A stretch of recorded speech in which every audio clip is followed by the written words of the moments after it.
right, welcome to the latest 305 guys on the 5 Reasons YouTube channel. I'm Ethan Skolnick. You can follow me at Ethan J. Skolnick on 5 Reasons Sports. I got Alex Donno. You can follow him at Alex Donno. We're sponsored here today by Prize Picks. Use the code 5, F-I-V-E. Put down $5. You get $50 to play right away. You can play across the sports spectrum, and you can play in the state of Florida. So there are no issues with that anymore. Use the code 5. They give you $50 immediately, and you can use it on anything you want. Play between 2 and 4 players together. How do you get Prize Picks? Just go to prizepicks.com or type it into the Google Play Store or the Apple App Store. And again, get your $50 ready to play. All right, we're going to talk about the Dolphins here today. Maybe the last time. I'm going out there on Sunday, I believe. Not sure why. Donno, I'm a little confused on the numbers here because we looked at this beforehand, before we get into whether or not what happened against Houston was a good thing or not. I know it sounds a little bit weird on its face, but we are going to address this. What are they? What is their playoff chances at this point? All right, so I've looked at a couple of different metrics. The one that sounds more right to me on ESPN, they have the Dolphins now at a 5.1% chance to make the playoffs, which sounds about right. I would say 5, if not less than 5.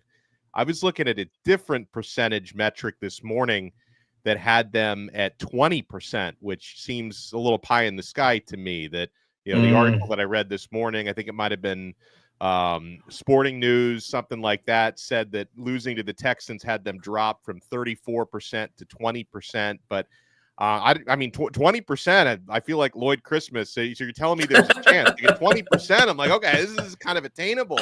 5% seems, more realistic to me. The Dolphins are now out of the teams that haven't been officially eliminated yet, because I think 6 different teams in the AFC have already been eliminated from the Jets, Browns, Jaguars, Titans, Patriots, and Raiders. The Dolphins are like second to last right now in teams that have not been officially eliminated yet, right? The Bengals, Dolphins, Colts all have 6 and 8 records, but you're still looking up at Denver, at Denver, Baltimore, and the Chargers, and your two losses behind them with 3 games left to play. So I mean, not only do you need to win out, and we've been saying that for a while, and the Dolphins just lost to Houston, but you need a couple of those teams to suffer, at least 2 out of 3 losses in their upcoming games, assuming you might win some of the tiebreakers. So it's I don't see 20%. 5.1% sounds more right to me. Yeah, there's just the statistical probabilities, and there's also just reality. And the reality is the Dolphins aren't making the playoffs. So I think that was established with this loss in Houston. They got every other break they needed over the weekend, which is probably the only reason that this is propped up at all, between 5 and 20%. But they couldn't capitalize. And so I guess this is where we're at this point. And this sounds like kind of a stupid premise on its face, but maybe not. Was it the best thing for them to lose? I mean, we talked a couple of weeks ago about perhaps this was the case, that having false hope until the last weekend of the season, and then not ultimately getting in, but then the excuse being used, well, we were close, and if Tua had been healthy the entire year, that might have been used as the excuse, and then you don't make the changes that need to be made. I mean, sometimes you need like a significant there needs to be some pain under the Band-Aid for you to rip it off. And it sort of feels like that's where we're at. Like, if they won on Sunday, okay, this week they're playing a San Francisco team that is not what it was projected to be. You're playing them at home. They're not really playing for as much as they were supposed to play for. I mean, the Niners aren't eliminated yet, right? But they're close, right? They're right on the verge of it for a team that was supposed to be a Super Bowl contender. They're basically in the same exact spot the Dolphins are in at 6 and 8, but there's a lot fewer teams in the NFC, or there's only 3 teams in the NFC that are officially eliminated. It's the Bears, Panthers, and Giants, where the AFC already has 6 teams. So I guess that's another reason, Ethan, why the Dolphins have a higher percent chance, because there's just so much more mediocrity and parity in the AFC that there's still, so many teams have already been eliminated, where in the NFC only 3 teams have been eliminated. Was it your fear at all that if they'd gotten close but not made it, that Ross would use that as an excuse to bring Greer back in particular? We're starting with Greer. Yeah, 100%. And even it's also going to depend on how close they get. Like, for example, had the Dolphins gotten back to the playoffs and, gotten shellacked in another wild card game on the road in cold weather somewhere, they could probably just say, hey, we made the playoffs. The organization's still on the right track. Look how many years in a row we've made the playoffs. Let's ignore the fact that we haven't won a playoff game in 24 years. But look, we made the playoffs again, third, fourth year in a row. Let's keep everybody around. That was definitely a fear. And even if they get close and get eliminated the final weekend, Ethan, I hate losing. And when we came up with the title and the concept for this episode, this is not something that I'm usually a proponent of, like the idea of finding comfort in a loss. Like I'm not really that type of sports fan.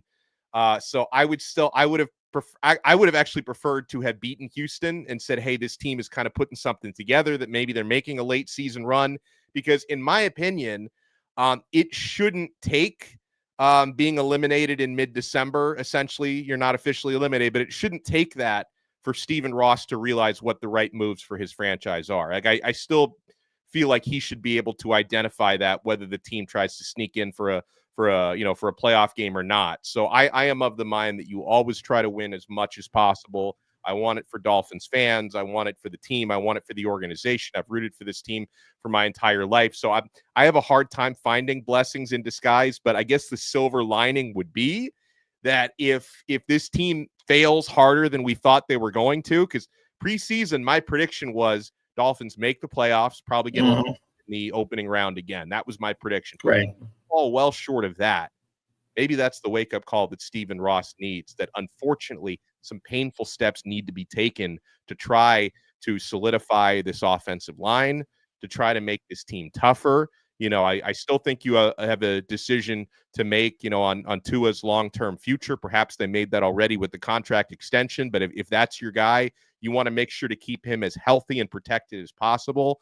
And if you feel like the guy who's been bagging the groceries right now is not doing a good enough job, and Chris Greer, who's been with this organization for over 2 decades now, I think it might be time to make a change.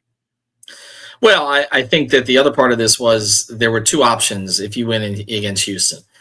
Option number one is, and we got Aaron kind of hits on it here. Option number one was that you just miss, right? And then there's this lamenting of how Tua wasn't healthy, and if he had been, you would have made the playoffs. That's probably was the worst case scenario. The other option was you get to the playoffs and you're playing one of the 4 teams that have eliminated you the last 4 times you've made the playoffs, which was, he mentions Buffalo, Baltimore, Steelers, but it could have been Kansas City too if they slipped to 2. Yeah. And so these are literally the last 4 teams to beat them in the postseason. And you would have lost to all of them on the road. I guess the Steelers, maybe I would have given them a slight chance, but depending on what the weather was. And that's not really a better option either. I mean, I said before the season, I thought they had to win the division and win a home playoff game to save Greer's job. They're not going to get close to that. So to me, that decision is made. I understand that some of his draft picks, Patrick Paul is a guy who looks better than we thought he might. Chop Robinson is coming on. It's not all bad, but we got into this in the last episode. Like the totality of it is you are what your record says you are. This was an AFC that was there for the taking. The team that finishes 7th in the AFC is not going to be a great team. In fact, the team that finishes 6th is not going to be a great team. And these are teams that you should have been able to pass with the talent that you thought you had on the roster this year. You had injuries, yes, Jalen Phillips, others, but a lot of the injuries you had missed time were predictable. There were guys who've been injured before. And so that it's hard for me to give Greer the benefit of the doubt on that either. And so I do think that is the one change that has to be made this offseason. McDaniel, Tua, feels like that gets tabled here for a year, most likely, particularly the McDaniel. Well, Tua, I think he's back next year. But the McDaniel part, I think gets tabled for a year depending on who the general manager is. But I think that losing that game in Houston probably pushes over the edge where it's going to be hard for Greer to make a case to return. I mean, unless Steve just doesn't know anybody and has to go through one of these things again where he hires a consultant to find a consultant to find a consultant to find a GM, and hopefully it's not Mike Tannenbaum. I want to tell you about a great sponsor of the 5 Reasons Sports Network, our friends over at Better Edge. You can find them. We're going to U-Break Wheel Fix. So Better Edge 5 RSNs. We tell you about that one too. You get $20 to play. But U-Break Wheel Fix, get your wheels fixed. I'm throwing monkey wrench here at Donno. U-Break Wheel Fix on Instagram. U-Break Wheel Fix with you at the start. UBreakWheelFix.com on the internet. Again, get your wheels repaired, get them cleaned up, or get them looking really nice. They get the powder coating there and all that kind of stuff. They've moved to a different facility because they need more room to accommodate all the cars that come in there. So check it out. Mark, his entire team, they will take care of you. Mention 5 reasons, 5 on the floor, anything with a 5 in it pretty much, and you'll get 5.5% off your next order. But yeah, say 5 reasons. Probably better than some of the other things you could say with a 5. So 5.5% off your next order at YouBreak Wheel Fix. All right, let's pivot to this because I think we may talk about the Heat later in the week. Can I say something real quick about these? Yes. I need the Dolphins to get their shit together in a hurry. Okay. Because my son, who's 6 years old, is going to be 7 in a couple months. He started to really get interested in football. Okay. And he loves Cam Ward. He loves or at least he wants to love the Dolphins. And we're watching the Dolphins Texans game over the weekend. Very underwhelming, obviously. If we're rooting for the Dolphins to win that game, he asked me, why does Tua keep getting sacked? Why do we keep throwing interceptions? How come we keep losing, Dad? And I have no good answers to his questions. And then I made the mistake of also watching another game with him afterwards. We were watching the Bills-Lions game. And Ethan, my son is I'm going to forbid him to watch any more, non-games of my team because he's really getting enamored with the Bills. Like he's really starting to get into it. And, I can't in my household allow, my offspring to root for a rival team because unfortunately the Dolphins are not giving him because, last season was better, but he wasn't really interested in the NFL last season. He's interested now. The Dolphins are crummy. He's going out there. He's watching Josh Allen have an MVP type of season. And that game against Detroit was awesome. And we watched that thing almost from start to finish. And he's like telling me, maybe we should cheer for Buffalo. And I'm like, go to your room. Like, I don't want this in my house. Well, Alex, I want to throw this at you here before we close because this is a good place to put it. Because somebody tweeted today about what's the hardest team to follow in the NFL, and they didn't include the Dolphins, and I was offended. It came in. What was it? It was who was the hardest team to be a fan of, and they put together the Giants. I mean, the Giants have won Super Bowls against Tom Brady in my lifetime. Yeah. The Browns. They must be talking about very recently, like since the Daniel Jones era. That's like what. That's but this is crazy. I mean, the Panthers are totally dysfunctional, but Cam Newton took them to a Super Bowl, and they have the Jets and the Browns on there. Okay, that's fair, but you know that both of those teams have won playoff games since the Dolphins did, right? So, I mean, the Jets won it with Mark Sanchez. So, this one barely football. Look, give us our credit here. This is the hardest team in the league to root for right now because they give you false hope. They're not completely incompetent like some of these other ones, and they still screw it up anyway. And so I'm going to suggest this to you, Donno. I suggest that if you love your son, as I love my daughter, I have been pushing her away from being a Dolphins fan. I just think her life will go better. I think the Heat is, the Panthers, obviously, right now, that's good. Yeah. Your Hurricanes, some of the coaching decisions, not great, but the Dolphins, to me, that would be a no, and the Marlins, no, definitely not. Okay, just find something else to do with your time. But the Dolphins, why do you want to? Subject. Think about it. If you were a kid who was 5 years old in the year 2000, okay, you saw one playoff win. You're now 30, and you haven't seen another one. I think again, if you love your child, Donno. No Dolphins fan. Right. Let him be a Bills fan.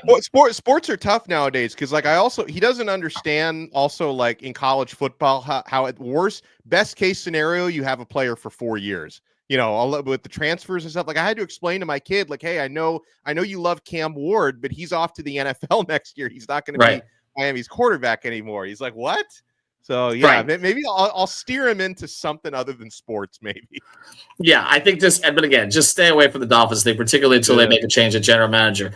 All right, Alex, we appreciate it. Thanks to our sponsors, YouBreak Wheel Fix, also 5.5% discount, mention 5 reasons. And, of course, Prize Picks, use the code 5. We'll be back tomorrow.